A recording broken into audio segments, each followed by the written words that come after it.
అందరికీ నమస్కారం. ఈ రోజున గుంతకల్ నియోజకవర్గ సమస్యలకు సంబంధించి సీఎం చంద్రబాబు గారు ఆదేశాల మేరకు ఈరోజు మన ప్రియతమ నాయకుడైనటువంటి గుమ్మనూరు జయరాం సార్ గారు గ్రీవెన్స్ సెల్ను ప్రజా సమస్యలకు సంబంధించి జరిగింది. ఇందులో భాగంగా మండల పరిధిలో కసాం గ్రామానికి సంబంధించి అండర్ డ్రైనేజ్ ఇష్యూ, తర్వాత వచ్చేసి ప్రభుత్వానికి సంబంధించినటువంటి ఇళ్ల నిర్మాణాలు మధ్యలోనే ఆగిపోయినాయి. వీటికి సంబంధించినటువంటి సమస్యలు ఎమ్మెల్యే గారి దృష్టికి తీసుకెళ్లడం జరిగింది.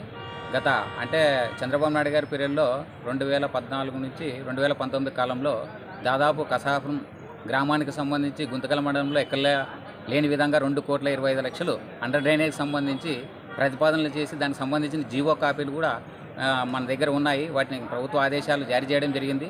అదేవిధంగా ఆ 2,25,00,000 శాంక్షన్తో మనం అండర్ డ్రైనేజ్ని కింద పూర్తి చేయగలిగితే గ్రామాన్ని ఆదర్శ గ్రామంగా తీర్చిదిద్దవచ్చు.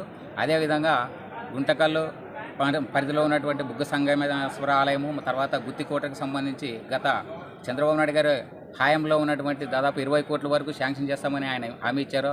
ఆ విషయం కూడా ఎమ్మెల్యే గారి దృష్టికి తీసుకెళ్లడం జరిగింది. అదేవిధంగా మన గత ప్రభుత్వంలో ఈ ఇళ్ల నిర్మాణాలకు సంబంధించి బిల్లులు అందక మార్గమధ్యంలోనే నిర్మాణాలు ఆగిపోయి ఉన్నాయి. వాటిని కూడా పూర్తి చేయాలనేటువంటి ఉద్దేశంతో ఆ సమస్య కూడా ఎమ్మెల్యే గారి దృష్టికి తీసుకెళ్లడం జరిగింది.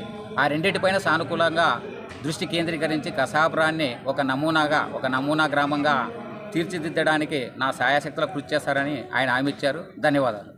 గుంతకల్ మండల పరిధిలో నిర్వహిస్తున్నటువంటి ప్రజా సమస్యల పరిష్కారం కొరకు ఈ ప్రజలు వచ్చేటువంటి ఈ కార్యక్రమానికి సంబంధించి లైవ్ టెలికాస్ట్ మన ప్రజా టీవీ ముందుకు రావడం చాలా హర్షణీయం. ఏవైనా ప్రజా సమస్యలు ఉంటే ఈ ప్రజా టీవీ వారు ఎప్పుడు ముందు ఉండి ప్రజా సమస్యలను అధికారుల దృష్టికి తీసుకోవడం, తర్వాత ప్రజాప్రతినిధుల దృష్టికి తీసుకెళ్లడంలో ముందు ఉంటారని తెలియజేస్తున్నాము.